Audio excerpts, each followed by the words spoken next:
To have a bit of variety, I finally got to add the first Logitech's magnetic halleffect keyboard to my stack, and that's the Pro X TKL Rapid. Let's see if it worked out and is worth your money, or a better choice would be any other one from the previous videos. I, as a tough individual, bought this pink version, but don't worry, there's also black and white options. The package was a bare minimum, only a keyboard and one of, if not the worst, cables I'd seen come included with a keyboard of this price category. But let's not get ahead of ourselves, the most important part is how it's gonna work. Before that though, let's check the look and the body. The body is almost entirely plastic, but with a metal front plate. I can't say it's too light or flimsy, but I definitely prefer something more interesting,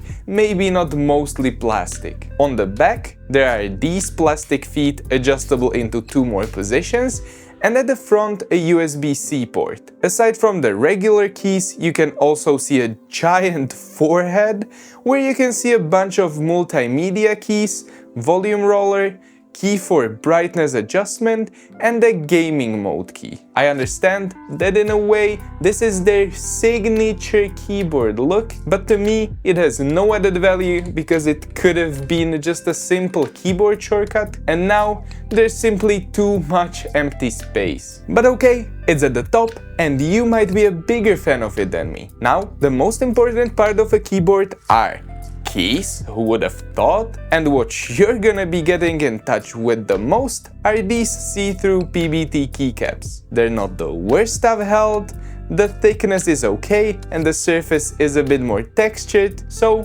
beware if you like your keycaps smoother. When it comes to the see-throughness of them, the RGB itself is great, RGB lovers are gonna love it. However, to me there are 2 things that bother me a bit, and that's that the 5 key, which on my version has a second row, is simply not well lit and it breaks the aesthetic. Second one is just this floating design, which I don't like, but again can appeal to you, even though I like my switches inside the keyboard. Now, what is the biggest Logitech skill issue?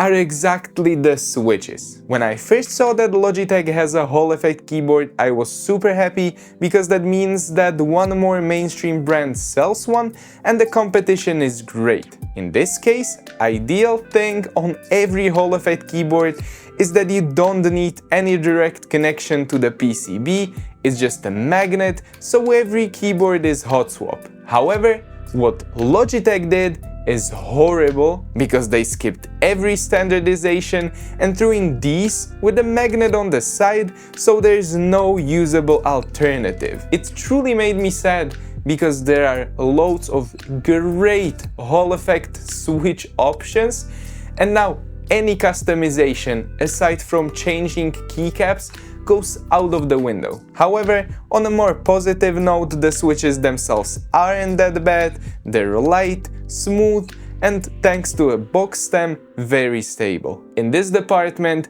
it definitely leads over the Apex Pro. What it lacks in though are stabilizers. They might have been trying to not make them awful, but the loop job isn't very good, and to be honest, it gets worse with use. Pro X TKL Rapid also boasts a bunch of dampening layers, including spacebar ones, but I don't think it helps in any significant way.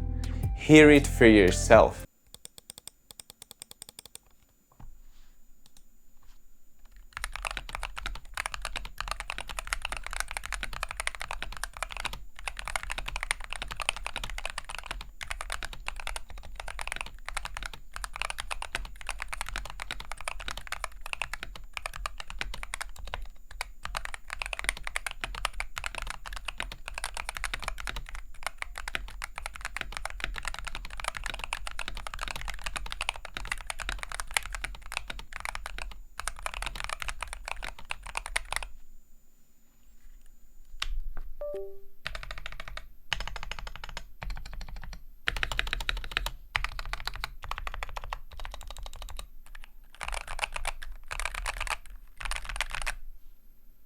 Yes, I've gotta say that compared to Apex Pro or even their mechanical Pro X TKL, which I tried a year ago, it's definitely stepped up, but we're not at the point I'd like to be at yet. Now, when it comes to the most important thing about it, gaming. Software is king because of the halleffect functionality. G-Hub is surely one of the less intuitive and to me also less liked softwares, but everything from customizable actuation point, rapid trigger, socd, or any other gaming settings are available. It also offers a bunch of changeable profiles that you can individually set, and thank God you don't need to keep G-Hub running in the background. It's a nice plus, but in this day and age, I'd like it to be a standard. After setting it up though, everything worked as intended.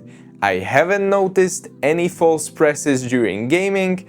Same goes for rapid trigger that worked without issues and felt very responsive, exactly as I set it up, and outside of CS, socd also worked great. The height of the keys to me wasn't as comfortable as I'm used to, but after a longer session, I got used to it.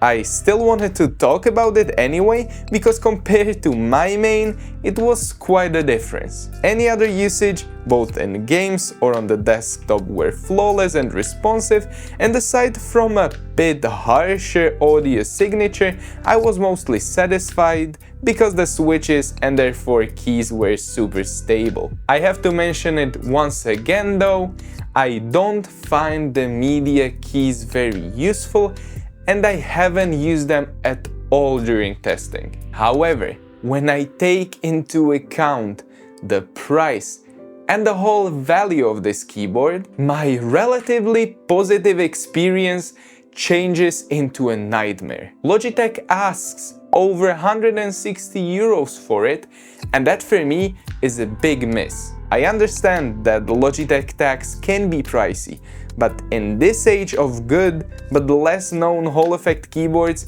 I can't say it's worth it. To be honest, I'm not a big fan of what Logitech is doing these days, but even then, I can't say this is a bad keyboard.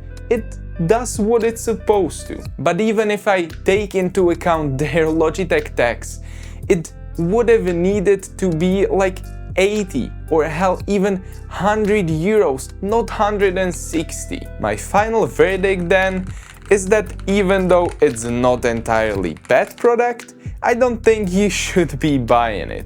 You should rather check out some of the previous halleffect keyboards I had on here, and if you like the video, don't forget to like and subscribe. You should also check out this one, and I'll see you again next Friday. Bye!